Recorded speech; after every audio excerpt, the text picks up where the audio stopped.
Bismillahirrahmanirrahim. Assalamualaikum warahmatullahi wabarakatuh. Innal hamdalillah nahmaduhu wa nasta'inuhu wa nastaghfiruh wa na'udzu billahi min shururi anfusina wa min sayyiati a'malina. May yahdihillahu fala mudilla lahu wa may yudlilhu fala hadiya lahu. Asyhadu an la ilaha illallah wahdahu la syarika lahu wa asyhadu anna Muhammadan abduhu wa rasuluh. Qala Allah Ta'ala ba'da a'udzu billahi minasy syaithanir rajim. Bismillahirrahmanirrahim. Ya ayyuhalladzina amanu taqullaha haqqa tuqatih wa la tamutunna illa wa antum muslimun. Wa qala ya ayyuhan nasu taqu rabbakum alladzi khalaqakum min nafsin wahidah wa khalaqa minha zawjaha wa basa minhuma rijalan katsiran wa nisaa wattaqullaha alladzi tasaaluna bihi wal arham innallaha kana 'alaikum raqiba. Qala Rasulullah sallallahu alaihi wasallam, "Man yuridillahu bihi khairan yufaqihu fid-din." Nama ba'du, puji dan syukur senantiasa marilah kita panjatkan kehadirat Allah Subhanahu wa taala. Alhamdulillah, pada kesempatan pagi hari ini kajian pekanan kita bisa melaksanakan di mushola Yayasan Ihsan Cendekia Adabi. Mudah-mudahan Allah Subhanahu wa taala memudahkan dalam memahami ilmu, kemudian dimampukan mengamalkannya, sehingga guna dari hidup ini penuh dengan makna dan meraih keridhaan Allah. Kemudian salawat dan salam senantiasa kita sampaikan kepada junjungan kita Nabi Muhammad sallallahu alaihi wasallam. Virus ini Pak, kita kok trouble apa?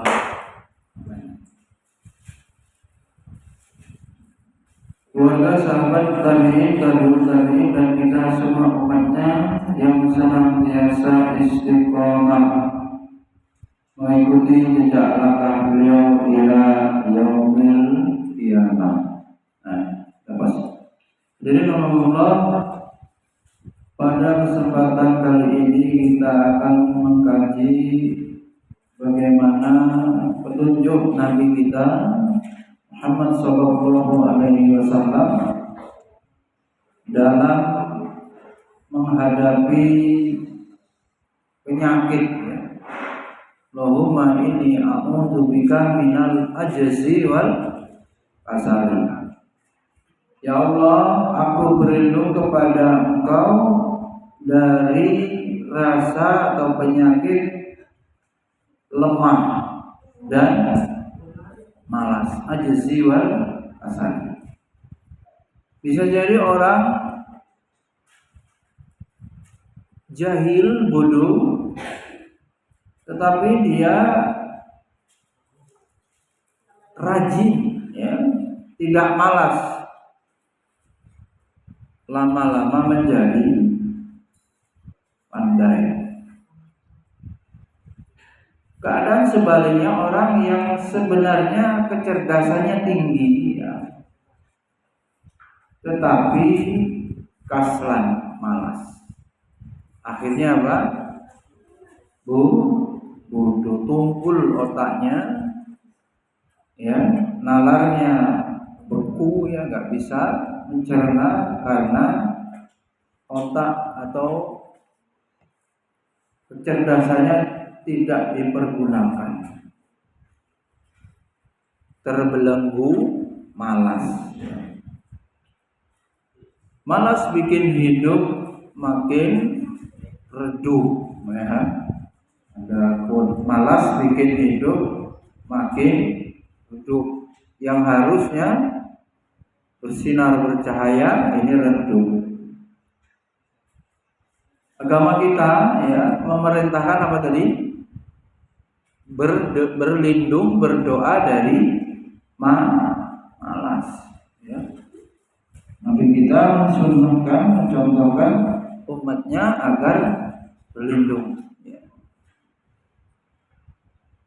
Orang miskin, ya, itu juga banyak sebabnya malas, ya. Jadi malas ini di mana-mana menjadi sebab kegagalan, sebab kemiskinan, ya. Kemudian juga yang belajar, ya, jadi bodoh karena malas.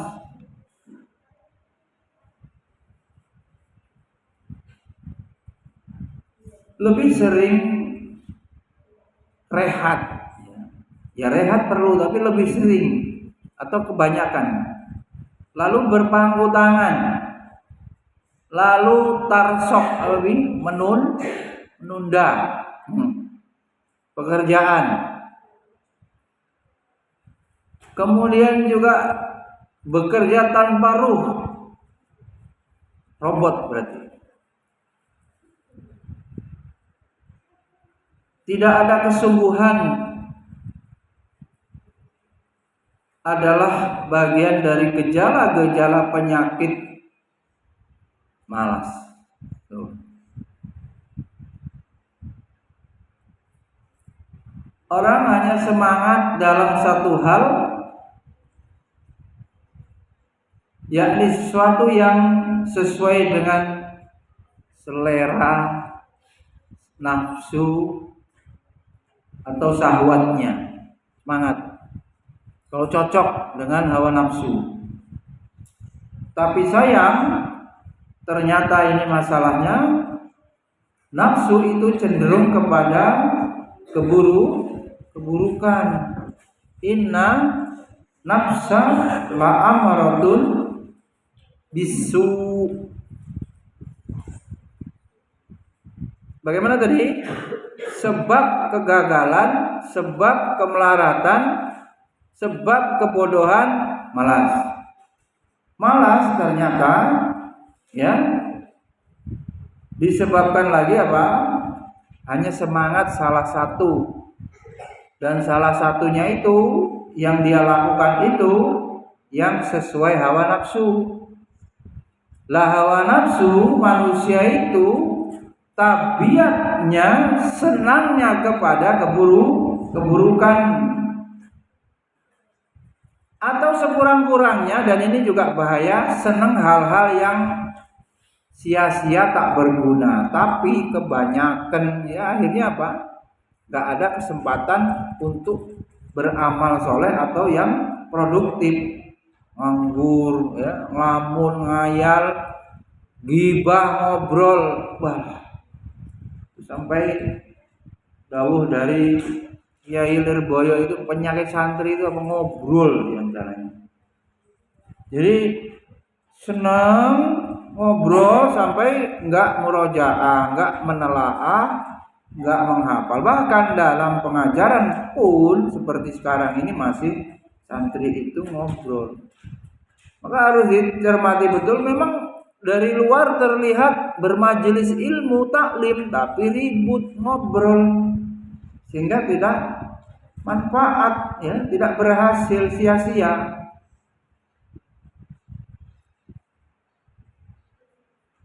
Kemudian kondisi, ya, menyenangi yang sia-sia, nggak manfaat ini berlawanan dengan nasyat atau rajin, ya. yang bermakna energik ya, penuh energi positif ya. Rajin orangnya dalam beraktivitas itu dia mujahadah sungguh dia ya. Nasyat mengandung makna rajin dalam menunaikan hal-hal yang baik ya. Ya Zaid, yang namanya rajin yang bernilai positif itu dalam hal-hal kebaikan. Rajin maksiat ya tidak termasuk. Itu tercela. Mengulang-ulangi berarti kan disiplin maksiat nggak bisa ya. Jadi yang dimaksud rajin lawannya malas itu dalam hal-hal menunaikan atau mengerjakan perkara-perkara perbuatan-perbuatan yang mengandung kebaikan maslahat. Alhamdulillah. Biang itu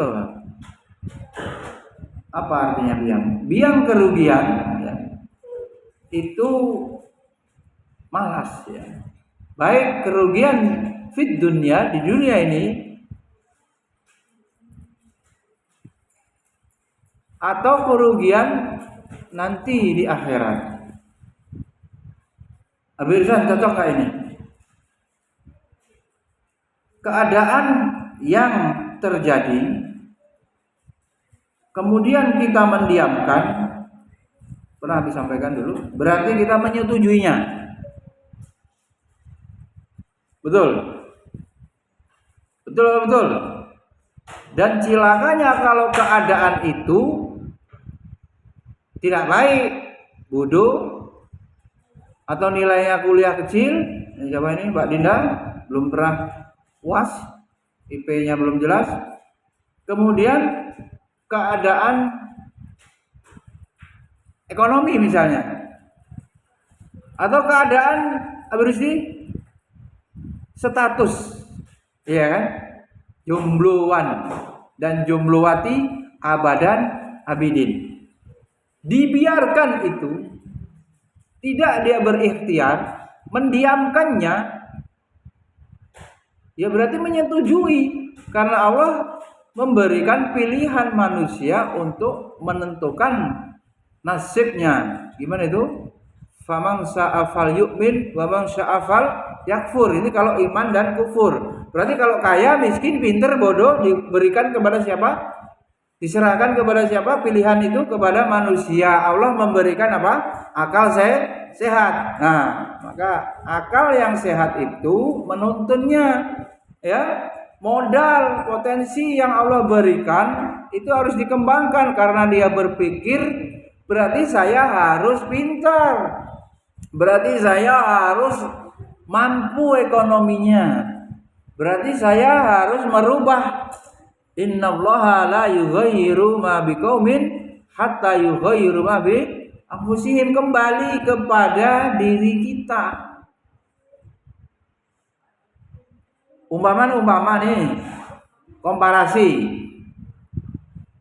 umur 21 Birsan, kucir sudah dipindah dulu. Nah, Birsi, masih nggak sama pola wisudanya, Birsi? Siapa yang berhak membacakan janji alumni di depan? Siapa yang membacakan, Birsi? Kalau nggak berubah, mahasiswa, wisudawan, wisudawati terbaik kan? Yang maju di depan membacakan janji alumni, sumpah setia alumni. Siapa yang bacakan? Mbak, ini udah lama wisudanya ya, Mbak Tri. Wirusli kan wisudawan baru. Siapa yang bacakan, Mbak Tri? 3 kategori berubah nggak itu? Tertinggi nilainya, nggak masuk nih. Kalau masuk tahu itu, karena dia dipanggil briefing. Birisan apa ini? Termudah, tercepat, tertinggi, terbaik IPK-nya. Itu ada sidang penilaiannya.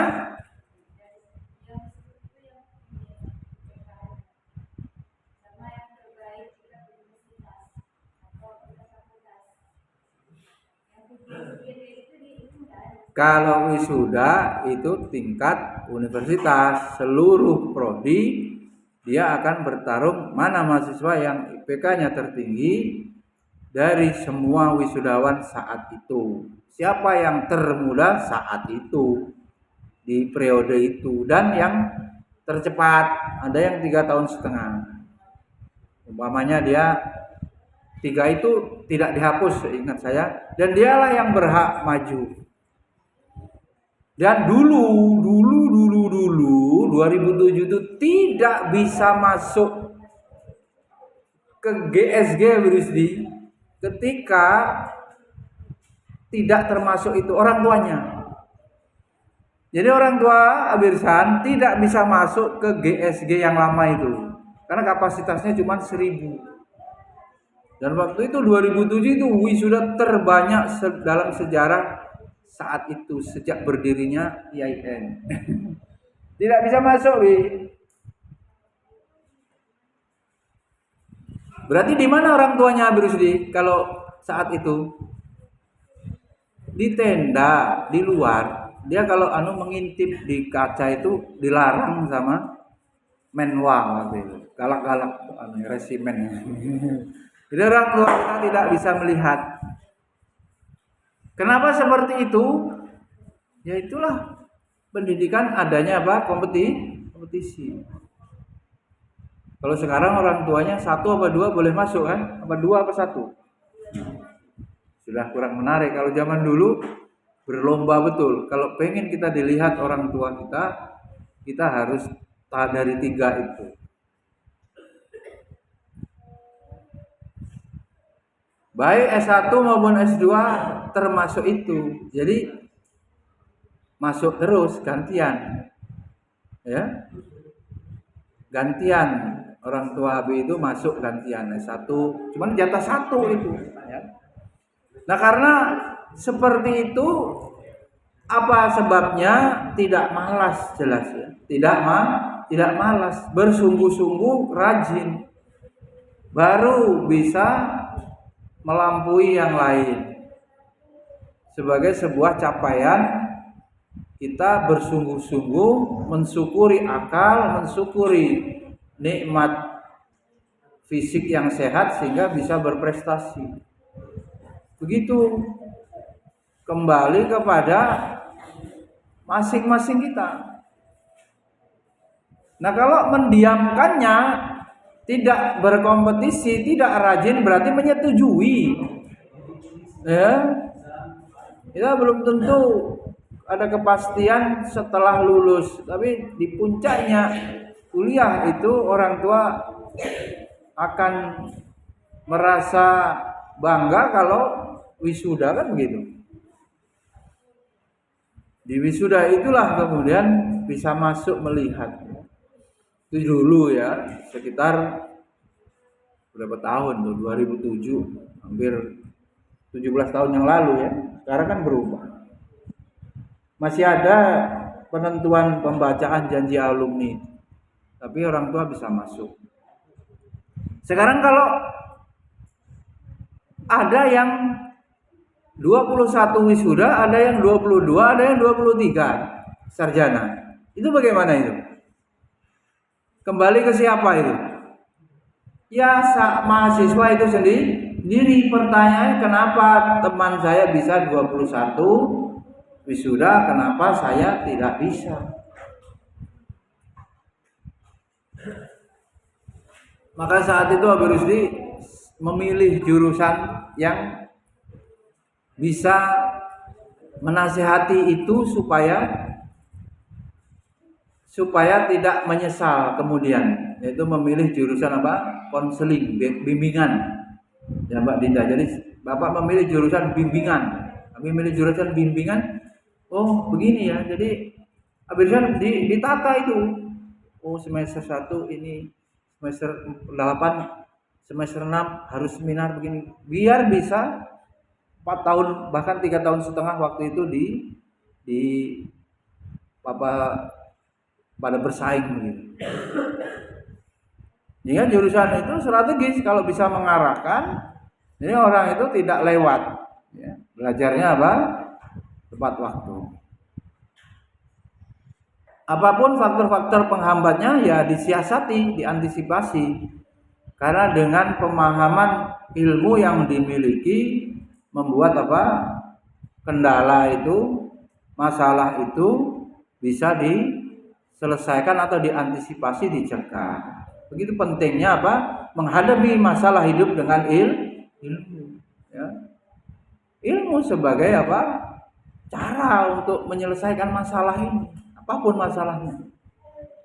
Terus kalau dihitung usia sekian, ya Birsan, kok Birsan dihitung punya HP, aset usia berapa Birsan? 21 apa 22? Punya motor, punya laptop, punya apa lagi? Jangan-jangan punya sawah di kampung hampir sedih. Ya itu kembali ke kita. Teman kita tidak punya apa-apa, kemudian kita punya beberapa aset pribadi. Berarti apa jawabannya? Kita tidak mendiamkan keadaan itu, kita ingin memiliki, ya. Dan itu selalu berhubungan dengan sikap hidup dan kemenangan melawan rasa malas. Balik semuanya malas sebagai penyebabnya ini. Kalau dia rajin, sama-sama menghabiskan waktu 4 tahun dalam menempuh S1, kawan yang satu ini karena sambil apalah terserah, yang penting halal, apa Maxim, apa Grab, tahu-tahu dia bisa beli motor sendiri dalam 4 tahun itu. Kawan yang lain yang mahasiswa satunya cuma menunggu kiriman terus, padahal orang tuanya semakin tua semakin ekonominya semakin menurun, ya, penyakitnya semakin banyak, kebutuhan hidup semakin meningkat, penghasilannya bisa jadi malah menurun. Itu bagian dari kewajaran atau sunatullah, ya, kehidupan itu begitu, ya. Ada masa-masa kalau grafik itu ya naik turun, stabil, naik turun gitu. Kenapa begitu? Tidak tergantung gelar, ya, karena Allah ingin tunjukkan bahwa Allah Subhanahu wa taala yang paling kuasa mengatur rezeki. Rezeki itu tidak ditentukan oleh kepintaran, tidak ditentukan oleh ijazah. Ya.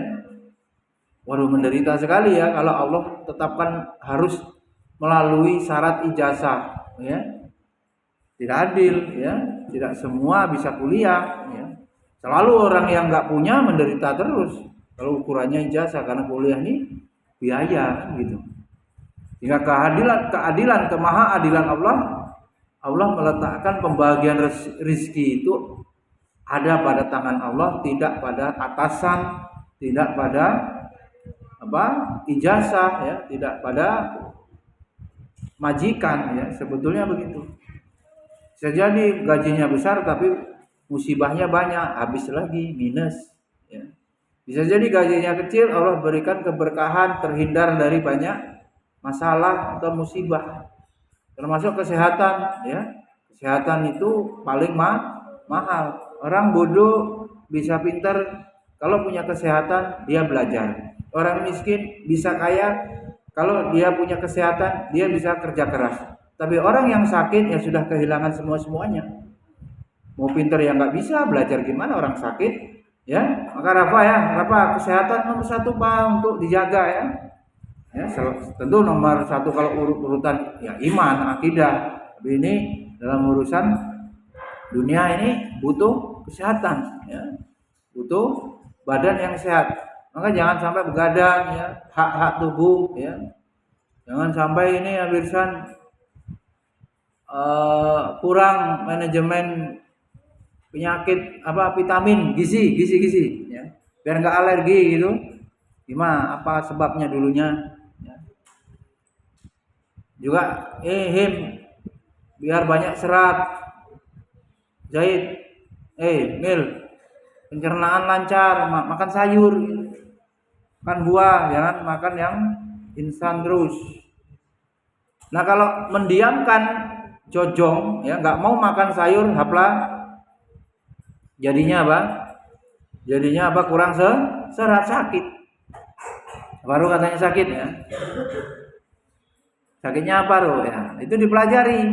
Dan gunanya sekolah bisa nanya, gunanya juga pelajaran apa?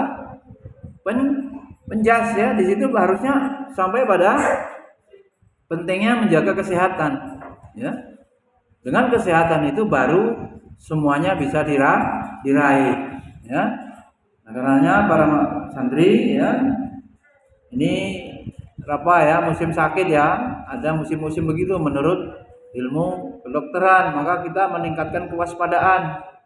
Khusus ini dihimbau untuk tidak panas-panasan di jam 10 sampai jam 4 setiap hari ini ya. Sampai musimnya berubah, ini kan sebetulnya musim kemarau. Tapi kadang-kadang hujan plus angin. Kalau dulu musim ini kemarau, nanti bulan Desember baru hujan, Januari hujan, sampai Maret itu tinggi. Tapi ini kemarin-kemarin juga sudah hujan, tapi sekali panasnya sampai bisa 36 atau 38 derajat, dan itu bisa membuat sakit. Jadi kalau jam 10 ya mengurangi. Jika sangat penting baru keluar, kalau enggak darurat disuruh mengurangi. Kok tahu begitu? Ya karena belajar membaca sehingga sehat terjaga. Itu perintah agama, ingat 5 perkara sebelum 5 perkara kan? Ingat apa? Sehatmu sebelum sakitmu, mudamu sebelum tuamu, kayamu sebelum miskinmu. Karena normal umumnya ya kaya kemudian miskin kalau tua itu. Penghasilan enggak ada, kebutuhan terus. Ya. Bisa dipahami kalau sekarang diakumulasikan keadaan hari ini itu, keadaan hari ini adalah akumulasi perjalanan hidup dari 0 sampai detik ini. Kenapa Mbak Dinda itu bisa jadi guru PAUD, guru TK? Karena mondok, karena kuliahnya prodi PAUD, perjalanannya isinya itu dari usia sekolah sampai sekarang kuliah. Mondok memiliki hafalan, bisa membaca kitab, ya karena dulunya belajar. Kalau sekarang punya motor sendiri Mbak Dinda, karena bisa jadi dapat KIP, bisa dikumpulkan untuk beli motor. Yang nggak punya motor mungkin S1-nya nggak dapat, sehingga tidak punya uang. Jadi apa yang ada pada diri kita sekarang ini akumulasi perjalanan hidup kita, yang itu bagian dari keputusan kita sendiri dalam memilih itu. Ya nggak bisa menyalahkan orang tua, karena orang sudah dewasa. Dalam Islam balik itu sudah dianggap bisa memutuskan sendiri, bertanggung jawab, mandiri. Kita meneladani Rasulullah, diantaranya birisan mandiri. Mandiri Rasulullah ditempa bagaimana?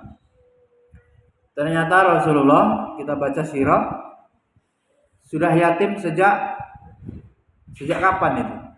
Sejak dalam kandungan atau kapan? Kandungan. Bapak beliau sudah meninggal. Beliau lahir sudah tidak punya apa? Bagaimana dalam parenting coba? Begitu besar peran ayah. Ternyata beliau tidak punya ayah. Dengannya apa? Beliau sudah jelas mandiri. Mau ngalem. Ngalem itu apa anak? Manja. Babi. Bukan babi. Bi, minta ini bi. Ini, beli ini. Ya. Ya roh, ayah minta ini ya. Semua yang minta ya. Rasulullah mau ngomong sama siapa? Mau minta sama siapa?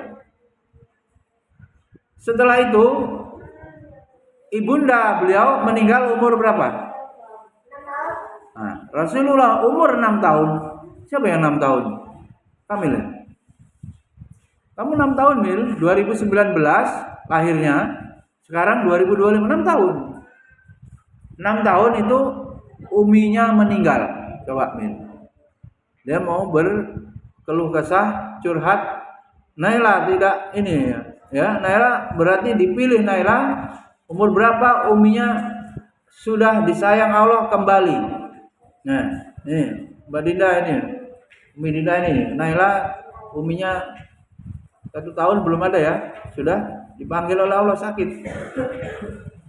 Berarti apa Naila? Allah pilih Naila menjadi orang yang mandiri, kuat. Itu udah pasti Naila. Allah menetapkan Naila mau jadi orang hebat harus melalui tempaan seperti Nabi seperti itu. Ya, yatim, piatu Nabi. Kalau Naila cuman piatu ya, ibunya saja meninggal. Rizki bagaimana Rizki? Masih ada, belum ketemu atau meninggal dua-duanya?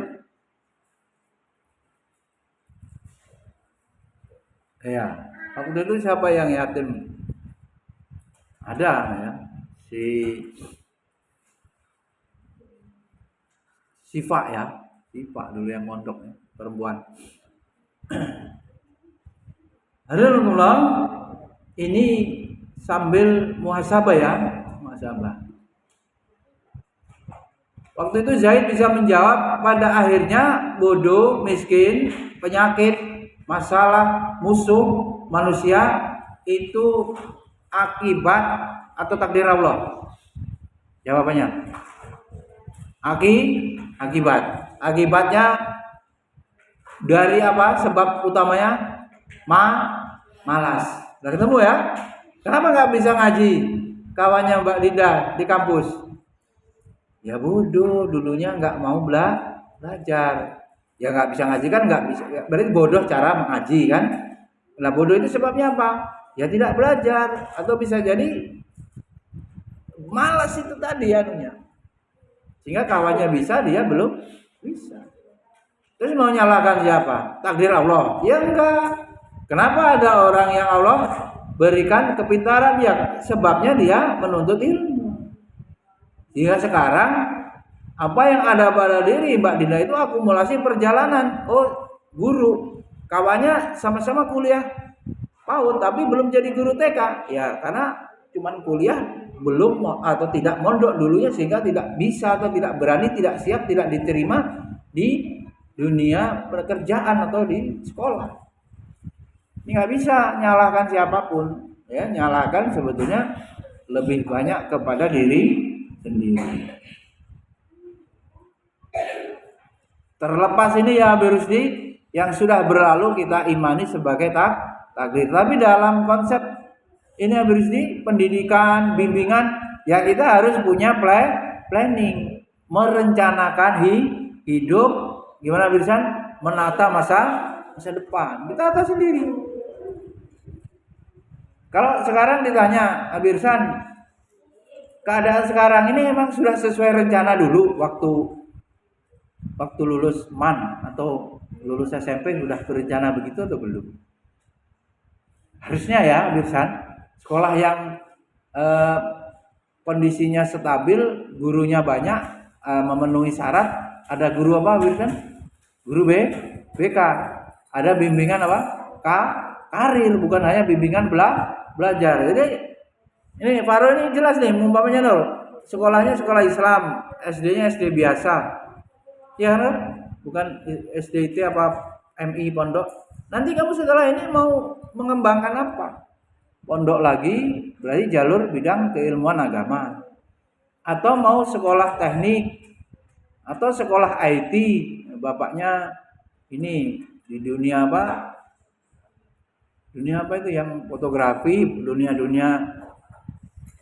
bisnis apa ini, biro perjalanan, wisata. Nah, mungkin kuliahnya pariwisata nantinya. Ya terserah gitu. Sepanjang apa konsepnya gimana ilmu fardu ainnya sudah tuntas, akidahnya harus kuat, tidak seneng ramalan zodiak diantaranya ya, tidak takut ke kamar mandi, ya kan? Kalau ada orang kesurupan berani mengusir setan, kalau sudah belajar mengusir setan dengan ruqyah setiap pagi, ya kan? Kalau nggak pas taklim, ya. Kalau nggak pas olahraga sudah dilatih.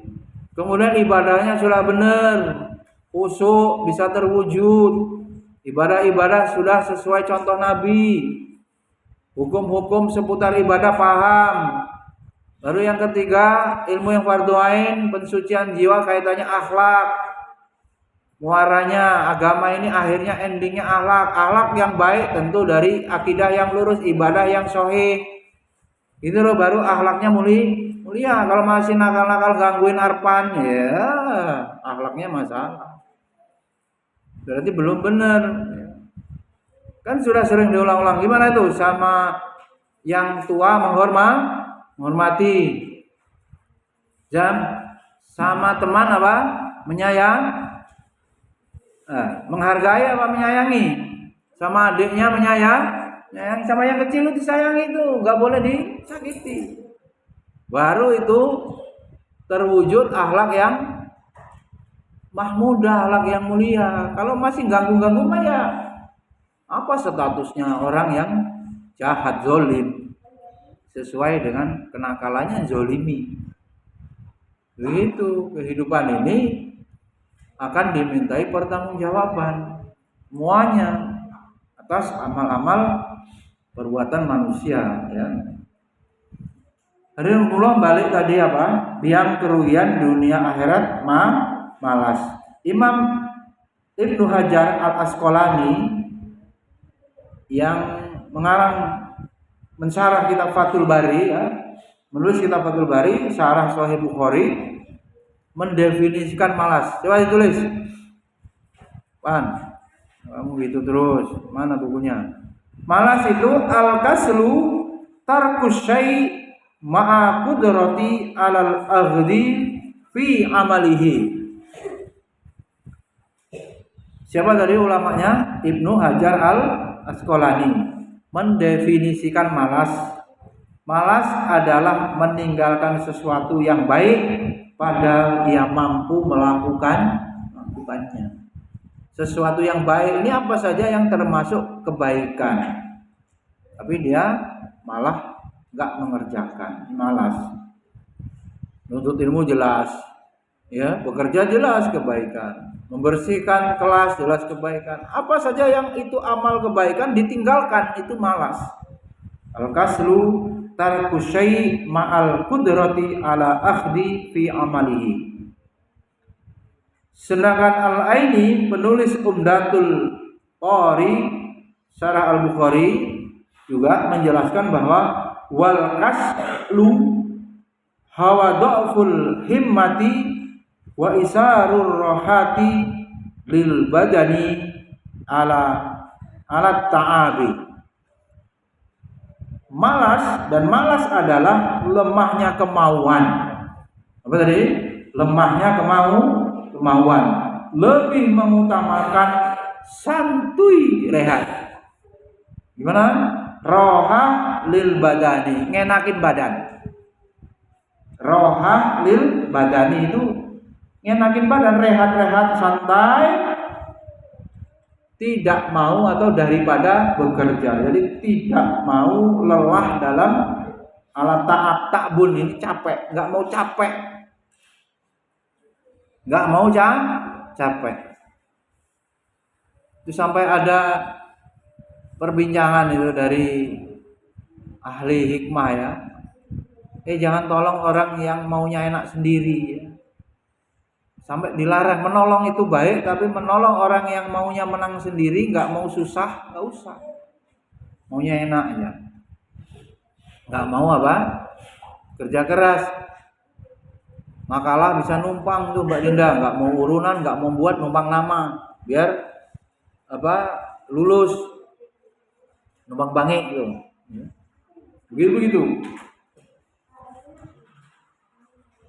Mau ngutang duit, tapi ada pekerjaan berat, dikit, nggak maunya yang ringan-ringan. Wah, nggak bisa. Orang menjadi mampu, menjadi punya harta itu karena dia bersusah payah sebelumnya. Bukan dengan berleha-leha, enak-enakan, santai, nggak bisa. Atau yang mau nyontek aja, santri, mau nyontek aja, enak aja. Belajar matematika menghitung capek, dia menunggu hasilnya aja, mau ngepek, mau nyontek. Apa ini kelakuannya, ya? Maka dari definisi tersebut telah tersirat hasil buruk yang bakal diraih, ya, pasti, ya. Oleh pemalas itu mesti buruk. Bahkan karena buruknya efek yang ditimbulkan sifat malas, Nabi menyuruh kita berlindung tadi sudah disampaikan doanya, Allahumma inni a'udzubika minal ajzi wal kasali.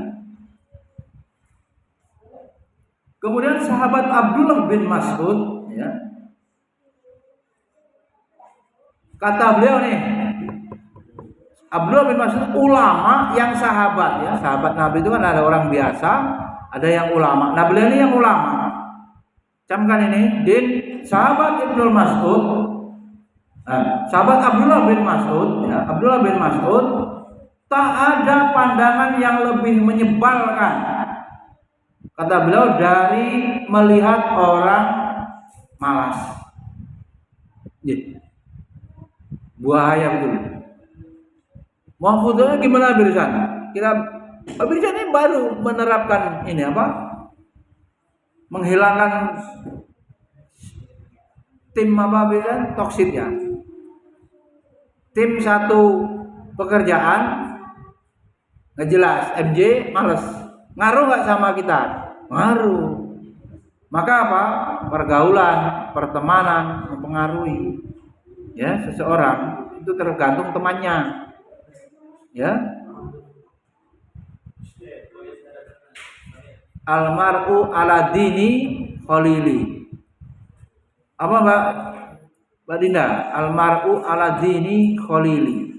Seseorang itu agamanya tergantung ke teman. Khalil ini teman, tapi teman yang soulmate gitu, teman besti.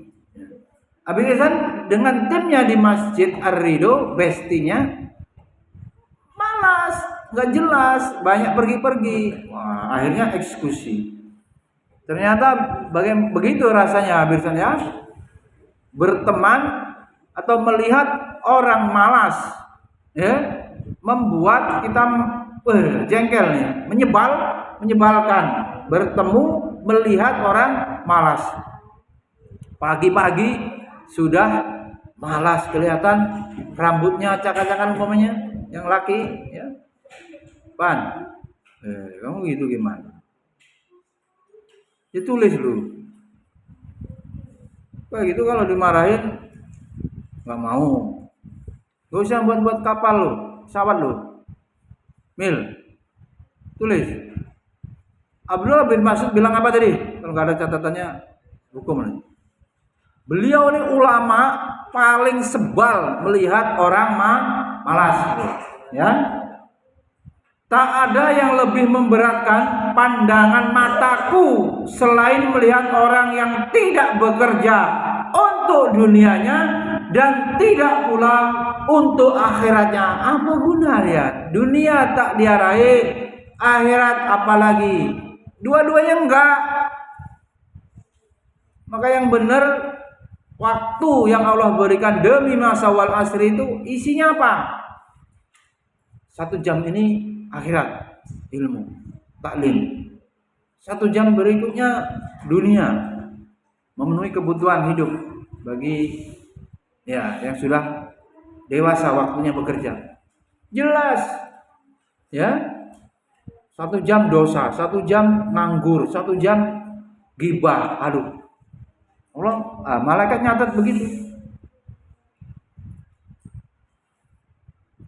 Sifat malas menjadi penghalang dari banyak sekali maslahat, baik yang sifatnya duniawi atau yang sifatnya ukhrawi. Masa depan pemalas suram madsu. Masa depan suram di semua alam yang akan dilaluinya. Seberapa kerugian yang ditimbulkan karena malas tergantung pada jenis kemaslahatan yang malas ia menjalaninya. Enggak mau belajar ya bodoh. Bodoh itu nanti akan ditipu orang, susah hidupnya, ya. Bahkan beramal, amalnya enggak ikhlas, ya hilang amalnya. Amalnya enggak sesuai sunnah, ya tidak diterima. Kalaupun beramal, ya, maka pentingnya ilmu. Atau pengen bekerja karena bodoh, ya, malah kebakaran misalnya. Nyambung kabel error gitu. Dulu ya Rusia ada marbot kita meledak ini Sambung kabelnya. Ditempuk itu apa? Ditemukan min plusnya. Duh, langsung itu nggak meledak. Ada yang tidak dijaga, bisa karena semut, karena tikus. Hubungan ini harus terkelupas hidup.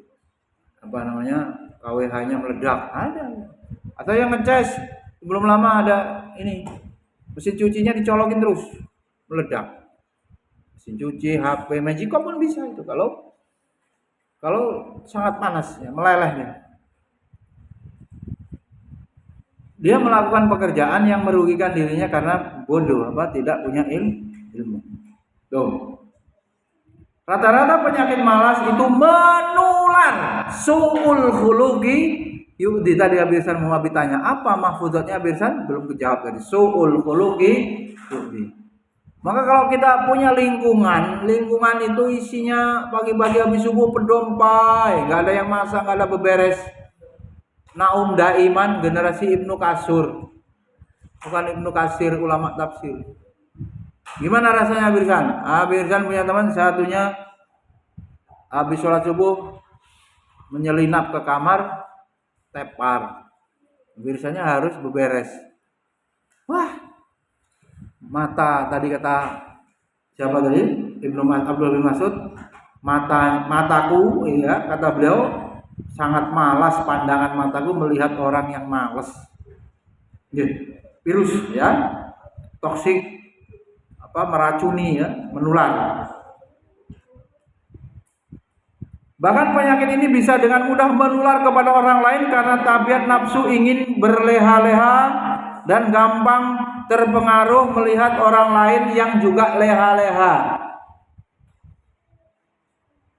Penyesalan akibat malas tak hanya diderita di dunia, orang-orang yang malas kelak akan menyesal di akhirat atas ulahnya, atas perbuatannya itu. Ya. Bahkan dikubur pun dia akan sudah mulai mendapatkan siksa karena kemalasannya. Orang bodoh itu nanti dihukum apa enggak Abi Rusdi secara fikih? Tapi dia akalnya sehat loh, bukan orang yang kurang atau ideal. Beramal harus punya ilmu. Kemudian dengan gampangnya dia, aku kan nggak tahu, nggak mau beramal ini. Kira-kira nanti karena kebodohannya itu dia tidak beramal dan amalan itu dihukuminya termaafkan, ya karena bodoh kan? Seperti orang yang tidak pernah ada dakwah Nabi, tidak zaman kekosongan misalnya. Gambaran seperti itu. Kira-kira kalau itu tersalahnya apa berarti orang bodoh ini? Tidak beramal karena bodoh. Tersalahnya apa? Tetap dia, kenapa dia tidak mau belajar? Sebabnya apa? Allah memberikan akal.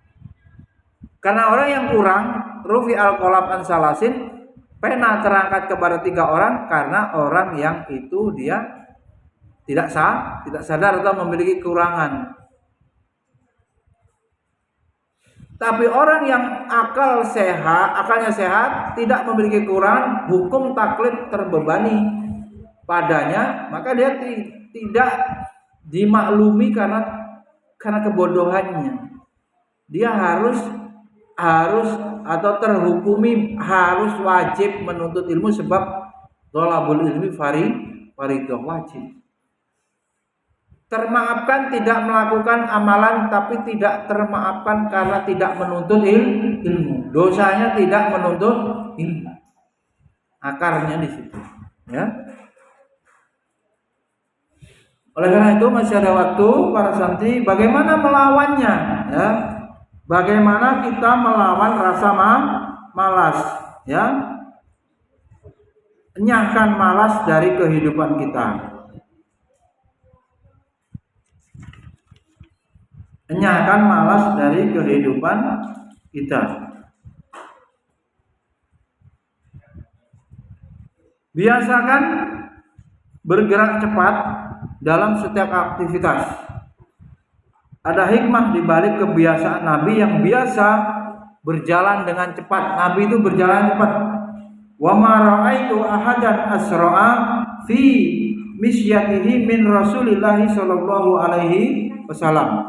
Dan tidaklah aku melihat seorang pun yang jalannya lebih cepat dari Rasulullah Muhammad sallallahu alaihi wasallam. Ahli meriset menyebutkan penelitian bahwa membiasakan berjalan cepat bisa meningkatkan etos kerja.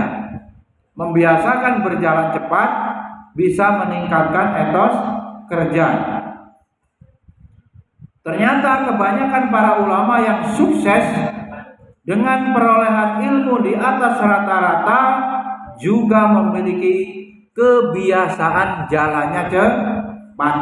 Al-Hafiz Abu Ismail Al-Ansari menyebutkan seorang pakar hadis memiliki kebiasaan cepat dalam berjalan, cepat dalam menulis, dan cepat dalam membaca. Latih semuanya bisa kalau mau mencoba dan berlatih. Baca cepat, nulis cepat, jalan cepat, pahamnya cepat. Jadi nanti hasilnya banyak, perolehan belajarnya waktunya bisa terisi dengan maksimal.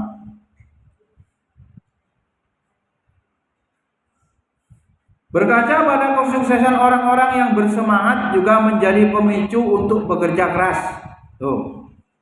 Jadi kita melihat orang yang semangat, pentingnya teman tadi, circle.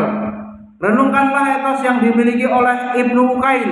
Coba ini, etos kerja semangatnya yang bernama Ibnu Ukail. Beliau berkata, tidak aku halalkan diriku menyanyiakan sesaat pun dari umurku. Keras kepada dirinya sendiri itu.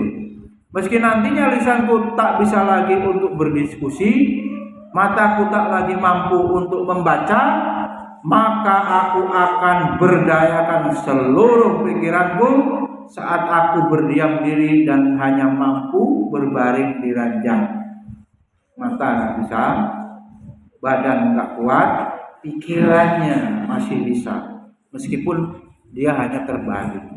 Begitulah rehatnya jasad lantaran sakit atau tua tak sedikit pun mengundang rasa malas untuk melakukan hal yang bermanfaat.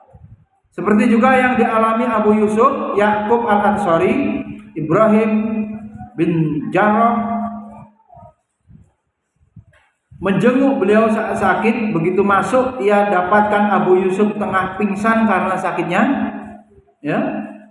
Kemudian ketika bangun dan melihat Ibrahim di sampingnya, beliau bertanya, "Wahai Ibrahim, maukah kamu berdiskusi denganku tentang satu masalah?" Waduh. Dijenguk pingsan, pas bangun malah ngomong begitu. Mau nggak kita diskusi tentang masalah tertentu? Dalam keadaan seperti ini, jawab Ibrahim, Abu Yusuf berkata, "Tidak apa-apa, Abu Yusuf ini. Kita belajar.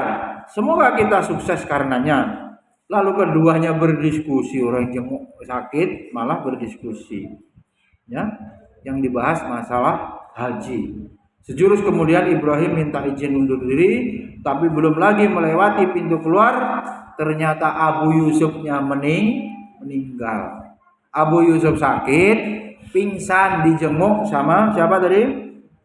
Ibrahim.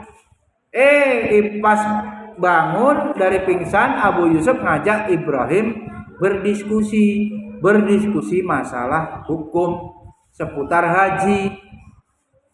Nggak lama kemudian Ibrahimnya pamit, belum sampai pintu, siapa? Abu Yusufnya meninggal. Berarti itu apa? Sudah kritis, tapi terus belajar, terus berdiskusi, terus semangat. Ini baru pilek dikit udah nggak masuk, baru anget dikit nggak masuk.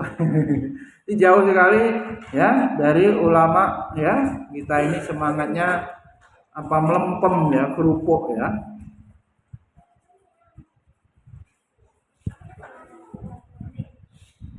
Kemudian supaya kita tidak malas, kita ingat-ingat Pertama dengan mengingat bahwa Allah tidak pernah bosan memberi pahala kepada kita. Allah itu nggak akan pernah bosan memberi pahala, tidak pula bosan untuk mengawasi jerih payah kita. Jadi kita terus semangat. Yang kedua, yang terpenting bagi kita adalah usaha kita. Yang diwajibkan atas kita adalah menjalani proses sebagaimana yang diperintahkan atas kita. Pokoknya masalah hasil kita bertawakal kepada Allah setelah berikhtiar dan berdoa. Yang ketiga, agar tidak terkesan berat dan muluk-muluk dalam menetapkan tujuan, buatlah target-target yang jelas, yang terjangkau, yang kita mampu. Sebab kalau targetnya terlalu tinggi juga bisa jadi tidak terwujud, akhirnya apa, dia putus asa. Yang keempat, perlu variasi dalam belajar supaya tidak malas kalau materi ya. Bosan menghafal membaca. Bosan tempatnya bisa cari outdoor. Disiasati ya. Orang beriman itu tidak boleh bosan. Kalau itu manusiawi menghinggapi rasa bosan itu, dia kemudian secara emosional memiliki kecerdasan, bisa mengobati bosan itu, bisa melawan bosan itu, dan akhirnya dia bisa terus belajar dan sukses kembali atau bisa mencapai prestasi. Kalau bekerja dia bisa berhasil ya, memperoleh hasil yang baik. Ya, oleh itu para santri ya, kita lawan ya, istiqomah ya dalam beramal, dan kita memohon kepada Allah dijauhkan dari rasa malas. Subhanakallahumma wa bihamdika, asyhadu an la ilaha illa anta, astaghfiruka wa atubu ilaik. Assalamualaikum warahmatullahi wabarakatuh.